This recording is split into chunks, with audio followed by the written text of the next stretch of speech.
How are you doing, just in general? Feeling good. Thanks for having me. Well, you have an interesting name, by the way, Noel. Yeah. Do you know any history behind Yeah. that? So I don't know why it happened, but my birthday is on Christmas Eve. And You don't know why that happened? no, but the thing is, I was born in Sri Lanka, right? And there's Yeah. no It's not French association. So I had no idea how my parents even thought of it. But yeah, maybe they sort of predicted that I'll end up in Canada. Yeah, or North America. Somewhere, yeah. So we're here on the late summer edition of the Tamil Innovators Spotlight. My name is Ari, and we're just going to figure out what you're all about. So I could do a quick intro by myself. yeah, go for it. Hello. Yeah. Hello. Yeah. I'm Noel Kirthiraj, founder, CEO of Maajja. That's what I'm talking about. Wait. Okay, now, from the beginning. And I was born in Sri Lanka, and just like most Tamils in the diaspora, immigrated to Canada because of civil war and whatnot. So I guess I came here sometime in high school days, went to high school here, did my undergrad at McMaster University in computer engineering.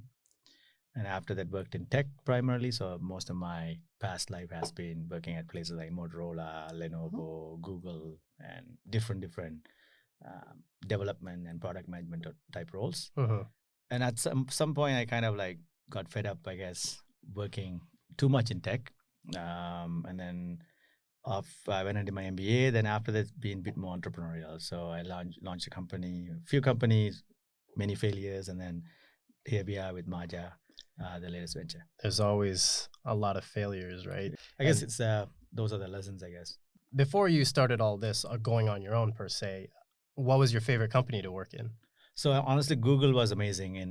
Even though it was much later in my career, but it felt like I was just out of school, and the energy, the environment, it's a totally different world. So do you feel like it's because they're tracking you and that's why you have to say that?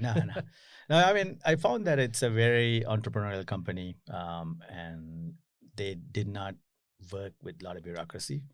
So that allowed me to sort of grow and try things and fail and learn. And so I think, saw firsthand what it could be to be an entrepreneur within a corporate structure. So tell me about your latest venture.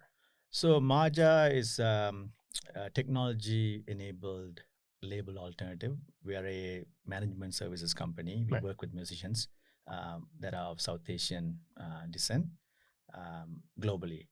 So the idea is we work with them from an artist-centric manner, offering them label services, but do so while allowing the musicians to keep 100% of the intellectual property they're creating. Wow. Okay. So that's sort of the big shift, because traditionally in the industry, record labels take ownership of the masters, and then even though you may be a successful musician, for most part you're not really monetizing. So here we want to flip that. So we act as an artist-centric company, work as management, and enable them to create music, put out music, and market it, and the whole 9 yards. And like, I think you're well aware of the history with the masters fiascos with many artists, right? Yeah. I mean, like North American style, TLC used to have that big problem. Taylor Swift just recently. Are there any other notables that you've? Like Mace is another example, right? Oh, yeah. And then even Megan Thee Stallion, for example. Like you see a lot of outwards, you would see a lot of successful artists, but unfortunately they get into very Bad deals. earlier on, and even when they blow up, now somebody else is. Even a lot of people don't know, Biggie wrote many more albums than he actually credited himself for because of the deal he had. Oh, okay. So like, because publishing wise, anything he wrote, I was going to Bad Boys and Puffy. So essentially he wrote stuff, didn't want to put his name, and let other musicians put their name so that at least they could monetize. Right. So I mean, in the West, it's been very widespread, but I think it's changing. And the challenge is there, obviously, in India and among South Asians as well. So we are trying to focus on that demographic. Have you always been interested in music?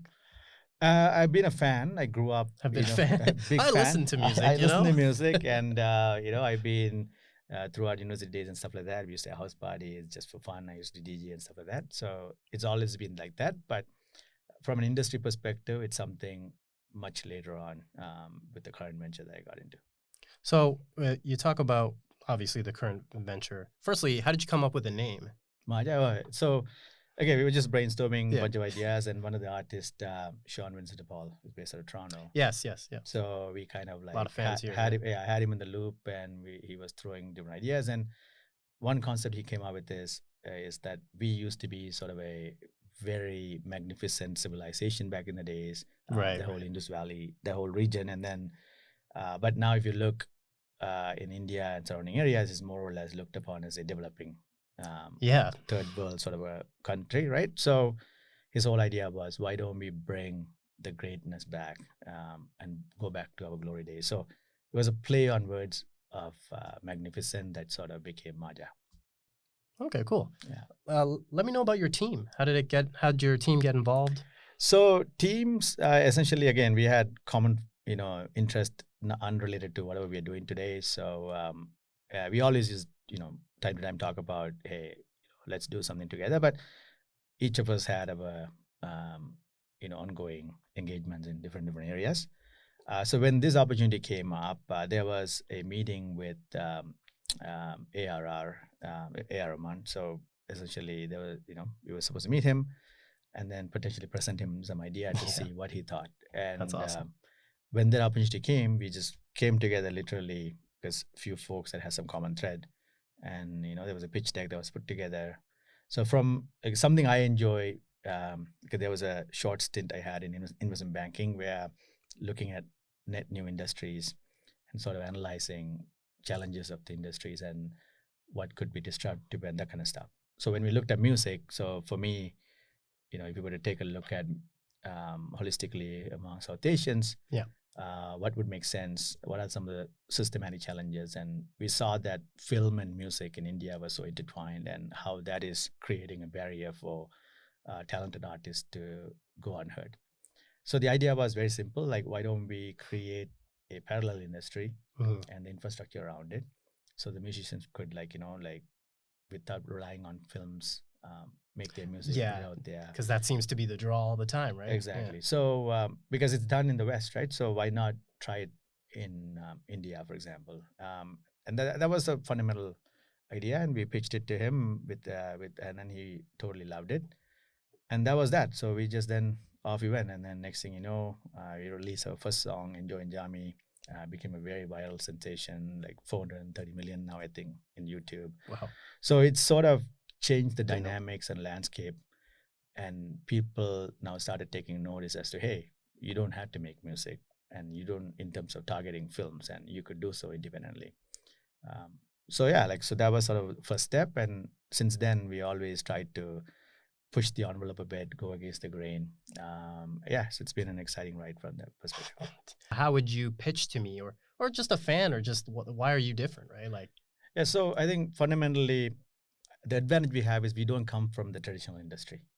So we are able to look at things from an outside-in perspective. So we come up with ideas that may look ridiculous and crazy for somebody who's been in the industry, right? Right. So fundamentally, we allow the musicians to own their masters. Yeah. At the end of the day, that's something, fundamentally a big shift from the traditional industry. Second, we also give complete creative control to the artist. Like a lot of the times, labels would try to influence the content. Definitely, yeah. Right, whether it is altering words or whatever it may be, right? They add a ghostwriter, right? Yeah. So in our case, we would provide the support, we provide the guidance where needed, but at the same time, fundamentally, we want the artist to express themselves, and at the end of the day, become an extension of the artist rather than being somebody who controls the artist, right? So because we believe our business model relies on the artist being successful. Like, we don't make any money unless the artist is monetizing. That's also something fundamentally different. Like a typical record label would invest in an artist is more like a loan, right? And then even though the artist may go on to become successful, the label may start making money way before the artist is paid anything back, right? Yeah. Versus in our case, we essentially want to maximize revenue and monetization for the artist, and as a percentage of that, we would monetize. So we are motivated to maximize it for the artist that we work with, right? and then we believe if the artist is successful, then we will be successful. Do you feel like the industry in general is like a high tide and it's raising all the boats? So you being one of the boats, or do you feel Yeah. like it's going in a different direction? So I think what we did was probably many people thought we were crazy, right? Because Yeah. like, you know, like I know that game. so when that happened, it's like people didn't know what was going on, why we were doing it. So, but following what we did with Enjoy and Jammy, there was a lot more money that went into non-film music. People started investing, making music videos that were much more grand, started having audio launches and stuff like that. So literally what we did kind of allowed some of the other players to come in and add into the ecosystem, which is exactly what we were looking for. And same thing with, you know, television stations and radios and whatnot. You know, when we were talking about Enjoy and Jammy, getting a non-film song played on radio in India was like a big deal, because unless it's a movie, they had a very limited airtime for it. Now that's all changed. And part of that is also now the content quality has gone up. Even though you had a lot of talent, ultimately you need some financial backing and investment, right? And that results in the content that comes out. So historically, you know, independent musicians were struggling to get the resources they need, but I believe that's slowly changing, which leads to getting better output, which now everyone in the ecosystem is trying to, you know, grab and appreciate. So I feel like I know a little bit about the music industry, and I know some people watching may Yeah. not. So even I'm getting a good lesson in it. it's, I mean, it's a lesson for me too, right? Like every day we are learning, we go do very ambitious stuff, and often intentionally we go against the grain, because our whole view is if we do it what everyone else is doing, then probably there's no point, because it's been done and there's a reason there are some other structural challenges. So we intentionally go and challenge the status quo, for lack of a better word, try to do experimental things. And again, like we try and not everything works out, but you know, what works out, we end up, you know, jumping a bit further ahead and moving everyone around us up a notch, right? Do you, speaking about going against the grain, doing things that are crazy, what do you think your biggest win is so far? Like if you were to rank, Yeah, so are I there mean, specific situations or so I think go with for it. Maajja, like we were very blessed in a sense that everything from, you know, A.R. Rahman saying yes to kind of being part of the team, to Enjoy and Jammy, how, you know, it became like a viral sensation. And there's a lot of firsts we did in the industry, right? But I would still say Enjoy and Jammy was probably a major, major milestone for us and the artists involved, because that essentially became a halo and opened up doors for everyone. And then even for us being a young company, it gave us that ammunition we needed, because our ambition, like whatever we want to do and what we've done, we have a long way to go. But at the same time, as a startup, you're trying to scale and you are going up against like multi-billion-dollar companies. You need some backing, right? You need some proof points, and having that song become a major hit out of the gate was, you know, huge for us. So I would say that's probably the biggest win for us. What?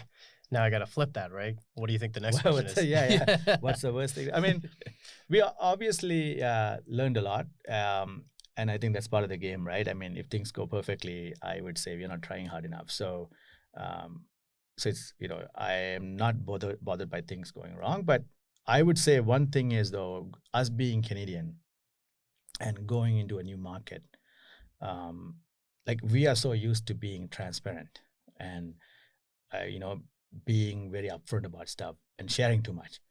But people who are used to people who are used to, like, you know, getting screwed and like a lot of, you know, lack of transparency and stuff like that, even when we have good intentions, like it's very hard for people to grasp that. Like it's like they're suspicious, right? They're like, why are these guys doing this, right? That's true, right? So like it makes no sense, right? So there was a huge element when it came to education, and you know, just like repeatedly reiterating whatever we are trying to do and why we are doing what we are doing, right? So I would say that was probably one of the biggest lessons, is that first we need to bring people up, kind of share with them our ethos and values and help them understand few things as foundation before we could start kind of pulling them in, right? Because people are skeptical always, even your intentions may be good. So that's something we learned along the way. If I were to meet you in the elevator, famous elevator pitch, how would you got 2 sentences. Hi, my name I is, guess, and are you an artist or are you? It depends, right? Because the problem with maajja is it's more of like a movement. That's where I'm getting at. Yeah. Right. So I guess it's difficult to pitch without sort of knowing who you are as my audience. But assuming you are an artist, like it would be more or less, hey, come work with us. We want to take what you are doing as an artist to the next level while allowing you to have complete creative control and keep your ownership of IP, and would love to talk further and something like that.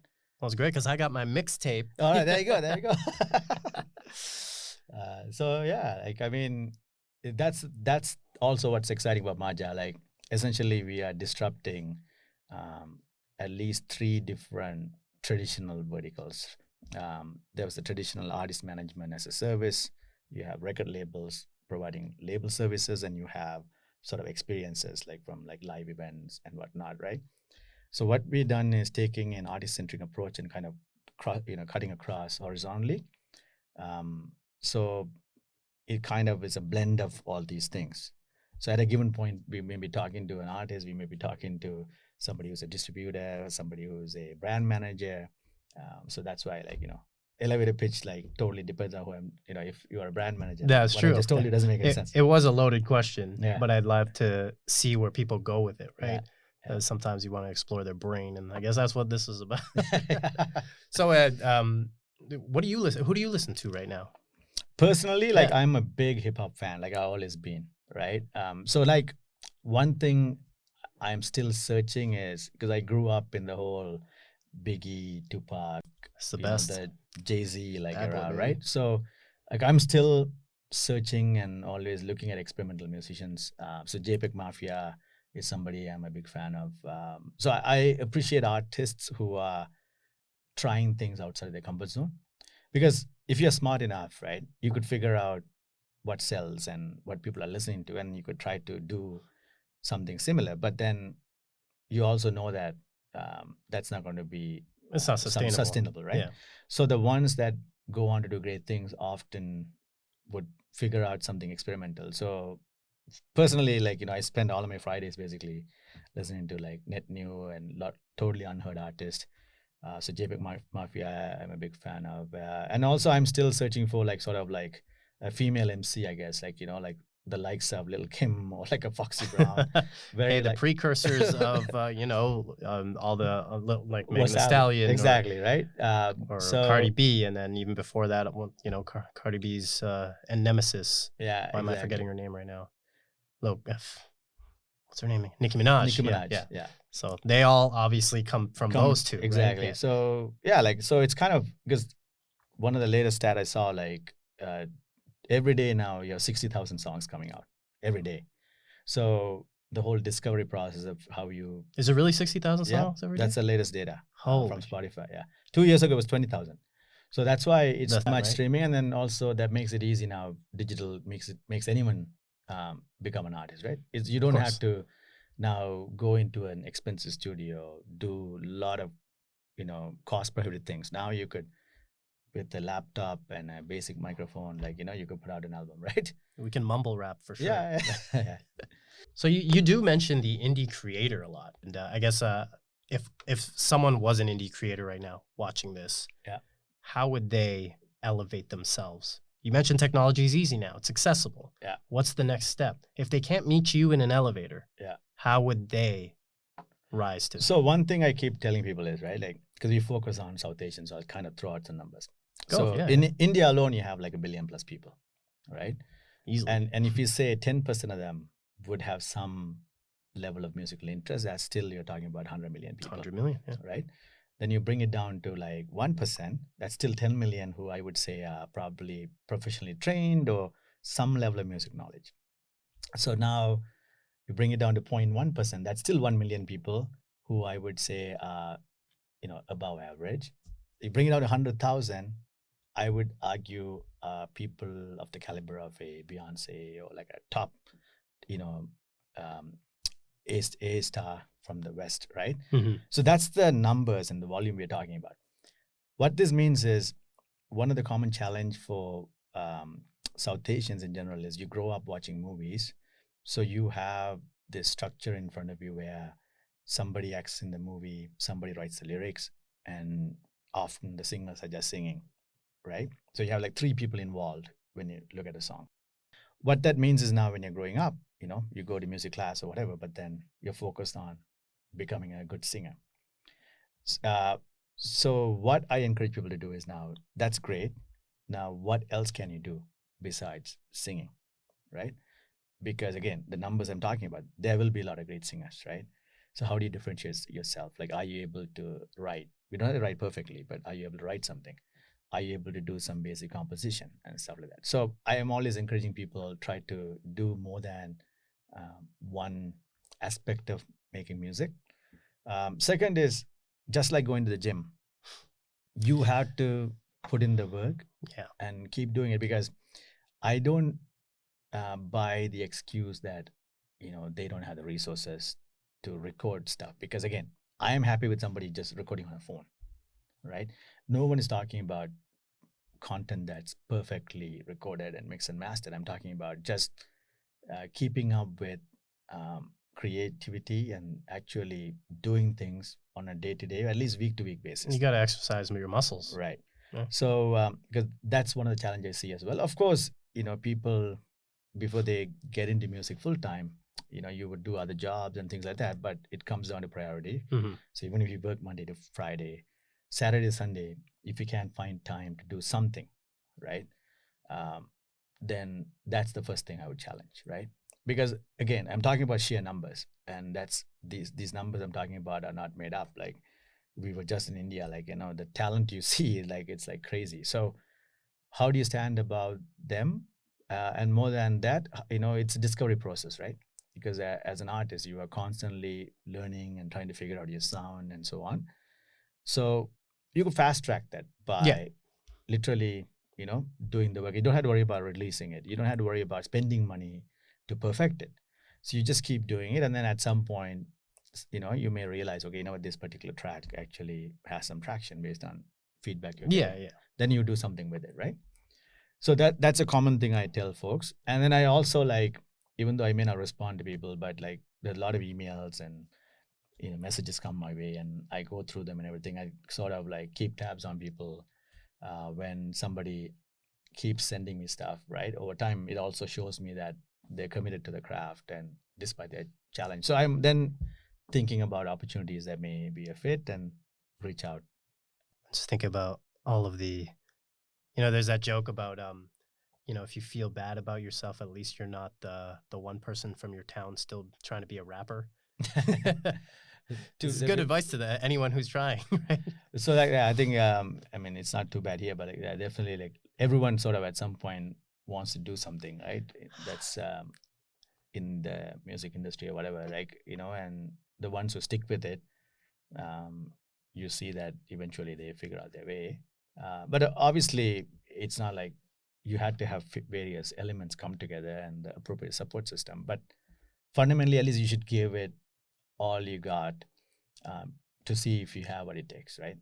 Like, if you don't, I mean, you as someone who represents some of the artists could already tell if you're working with someone, hey, you're not really giving like, it your all, right? I'm not, because it's not like I could create anything, right? So only thing I could do is, hey, listen, like, this is what I see in people who have gone on to do great things, right? Have you thought about it, or are you doing something like that, right? Because I don't think it's fair to judge an artist against another, because everyone is different. But at the same time, like, the work ethics, the hustle, those things, you could definitely pick apart. You mentioned a lot about how you are trying to be a disruptor in the industry.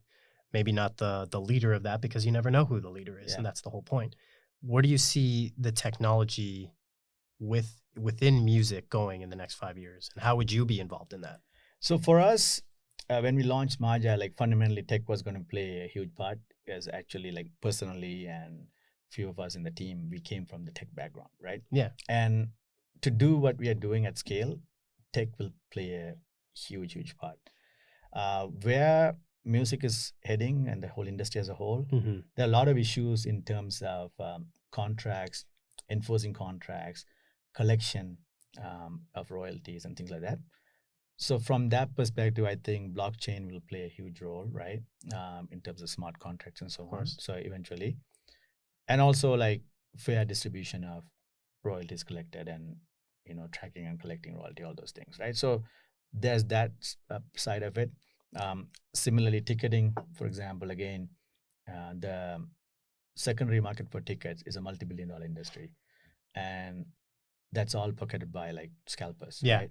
And none of that flows back to the event promoters or the artists. So I think again, from a ticketing perspective, using technology like NFT, which is funny because most people kind of crap on NFTs because they think, oh, for the art world, some it's digital just world, some garbage, or why would I want a GIF or own a GIF of something that's existed for 10 years? Yeah, but there's a utility side of it, right? And essentially, I think that would eventually become a major piece of how events are run, how tickets are sold. This way, when tickets exchange hands, there's still flow back of some of that back to the original promoters or creators or whatever, right? Yeah. So from that side, from maajja perspective, like what we would want to do is enable like a self-serve model where pretty much whatever we are doing high touch, bringing that learning back into sort of a algorithmic way, and anyone who is part of the platform and ecosystem leveraging that, right? And then essentially playing the role of like a matchmaker fully digitally, right? So that's sort of the vision, because whatever we are doing high touch, it's to figure out how we could do things better, differently, so that we could eventually roll it down into a self-serve model with technology. Okay. What does high touch mean? High touch is like, for example, when you work with an artist, like relationships, interpersonally, you're working with them. So more of a one-to-one personal. One-to-one personal, right? So now, how do we now, because that's not scalable, right? Yeah, you can't scale one-to-one, right? But then if we know that, okay, like these are some of the key attributes and processes or frameworks that we are applying, you could create that digitally, and then now somebody else should be able to go through a journey on a platform where they nudged along, for example, versus somebody physically making a phone call. Oh yeah, of course. Yeah, it's funny you mentioned the concerts thing. I remember reading an article really recently, actually, where they say that concert tickets are actually undervalued, but they can't charge more because there's no way a regular fan would be able to go, which is interesting. And I know a lot of the people, again, who are following you might not understand blockchain or smart contracts or how NFTs might play a role, but those are actually huge to the music industry, especially concerts, like you said, tickets. And if anyone wants to research that, obviously they should go ahead, because that's kind of the next thing. It's not really the art market per se, because that's what gets all the news right now. But when we see how blockchain will scale itself. From a utility perspective, for sure. And again, like these are still, there's a lot of negativity around these technologies, right? It's in its infancy anyway. So over time, definitely. And then, like I think, because at the end of the day, for an artist, live events is the bread and butter. That's the way, right? Yeah. So how do you maximize that, right? And ticketing, if a lot of money is left on the table because of secondary sales, capturing that would go a long way in making the artist that much more successful. I think if you sell your merch that's very like abstract like that, I mean, you got the elephant going. So you got the obligatory tiger, I guess. Yeah, But hey, merch, right? Like that's one of the biggest things. I remember going to a Beyonce concert, and like at the end, it was a mad scramble just to get those shirts for my wife. Oversized faded like t-shirts. Actually, luckily we got a small for my wife, and it was great. And hopefully I can rebuy another one on the aftermarket just to continue it, because that's gonna fade over time. No, it was for the Formation tour, cool. 2014. I don't know, whatever. I really want to just go back to this AR story and like how that happened. Like, how did he respond to you? Like, what was the inception of that? So literally, like, I mean, through one of our team members, like we had a meeting set up with him because of prior relationship, and we showed up. And the joke is like, whenever like he's gone, they eat biryani and then like go home, nothing happens, right? Because like, AR loves biryani, right? Is that like some joke that everyone knows, or? Like, I mean, it's an inside joke. Yeah. So he's like, every time he goes, and then I've learned they something have a today. great time, but they eat some biryani with him, and then nothing comes out of it, right? So this time, same thing, when we said, okay, we want to meet with you, he's like, okay, come over for lunch, and we go, and there's biryani, right? So he sits with us, we're eating, and then having a good time. And the first time I personally met him, actually, first time. And then when the lunch was done, we sat in a room, and then we literally put together like a pitch deck, going over like what we saw as some of the systematic challenges and how we believe maajja would disrupt that and make it better for the artist. Oh. So obviously we were nervous, and we didn't know how he was going to react, and at the end of it, he loved it. Absolutely. He was like, he said, I think his exact words were, I was waiting all my life for something like this. And we were like, damn. Yeah. There's nothing more than like this to do, right? Yeah, it was like crazy, right? So that's cool. and then he is like, one thing about him, he moves so fast. I had no idea where he gets the time. So we were talking, and then right away he's like, you know what, we got to get MIA involved. And then he, called MIA, right? And then she answers. She's like, so right there during the right, meeting? yeah. And then she talks to her and everything. So That's cool. pretty much, that's how we ended up connecting with her as well. And then for Yal Fest, which is a festival like we want to do, she was super excited about being a curator and stuff like that. So yeah, it's sort of organically happened that way. And so yeah, when there's an opportunity to have biryani, do not. I mean, yeah. I hope he liked it from wherever you got it from. I guess he knows all the good spots, right? Yeah. Like, I mean, that's one thing about India, right? Like when it comes to food, like, like there's so many options. So yeah, it was good biryani, not gonna lie. I'm just taken aback by like that's crazy that you get to sit in a room and eat with them for one thing. Yeah. And just talk shop, obviously, and then call someone else that's famous. It's like exactly the dream, basically. No, for sure. Like, and then for us, like, we're trying to do a pitch, and then here we're asking him to be a co-founder. Yeah. And a lot of us grew up to his music, and Of we're course. like massive fans, right? So it was like 90s music, definitely like a big moment for us. And yeah, that's why it's like a lot of these things, like as I was telling you, right? Like I had built different companies before, and they've all had different challenges, right? So in case of maajja, at least how we came together and how we launched it and the traction, I never seen an inbound machine like this where like we know based on the reaction and what's happening around us, okay, we are on the right track. Because a lot of the times you work your ass off and like you're doing anything and everything, and then you feel like you keep butting head with the wall, right? Right. Yeah. So yeah, that's something definitely I feel that's different with maajja. That's why I'm extremely optimistic about what to come and so. what we have to. Oh, there you go. You're leading me right here. You're like, what is to come? Where do you see maajja in 5 years? So I think again we go back to what can we do for the artist to elevate them, and there's obviously the fundamental infrastructure type work that needs to be done, and we'll continue to do that. But we also focusing on South Asian artists. Always ask the question, like how can we elevate as many of them to the global stage, right? Because we just talked about Rahman and MIA as who are already there, yeah. The two people, Who are but the new ones? For 1 billion plus people, those are the two recognized names you would see, right, in the global stage, who's gone on to do like great things.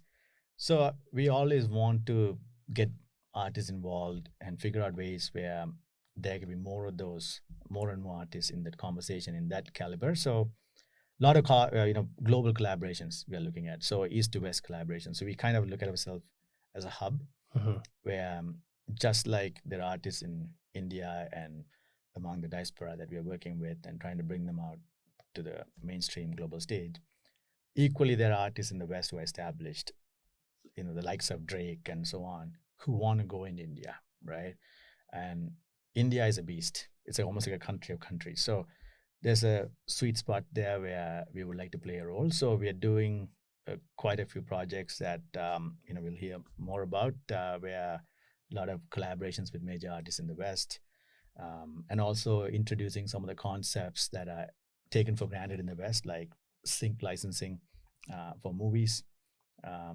In India as well, given the number of movies and how massive that industry is, there's a massive opportunity there as well to kind of change the structure of how music is placed in movies. So yeah, we are working on some exciting things. Hopefully in the coming months we'll let public know more about it. It's like I want to ask a million questions, but you can't tip your Yeah, hat to a because, lot yeah, of them, like, right? But I am super excited, like, because of it's like being in studio sessions with the best from the East with best from the West, and you kind of there's nothing like that feeling, probably, nothing right? like the feeling, right? And then a lot of the things we're doing being done for the first time, or the type of collaboration. So it's super exciting to be part of that, and something we are proud of and look forward to sharing. That's awesome. Who's your dream collaborator right now? I mean, personally though, it wouldn't make any sense, but personally, I'm a big fan of Jay-Z, right? I mean, he's semi-retired, yeah, right? exactly. So, but I still, as MC, like, I think he is arguably one of the greatest, right? So I'm a big fan. So if there's ever a project to do something with him, like, that would be a dream come true. But that's more of a personal level, Of course, right? of course. Hey, personal, professional, it's all intertwined, like you're only here because of that. Yeah, I guess so. The interest and passion, I guess. Well, thank you for talking with us, man. It was it's super. It's good to meet. When people think of tech or innovation, they don't think of music. They don't think of anything artistic. No, exactly. Yeah. That's why even a lot of the people get shocked and surprised that, hey, like, people don't know who's behind Maajja. And when they hear about us, even that's one of the things with ARR as well. Like, what he liked about us and is proud of is the fact that, we are all these immigrants who kind of escaped some civil war and then sort of like didn't give up, right? So he is very much appreciative of that, and really something that he keeps telling others. So and even for us, like, what we are up against is, it's not easy. We have a long way to go, but it's something we hope would be exciting for many, and something that will make many more follow down the path of picking up music as a career and go in this direction instead of being a doctor or lawyer or engineer. Hey, maybe they can be both, right? Yeah, if you be an engineer then become a musician, yeah, why not?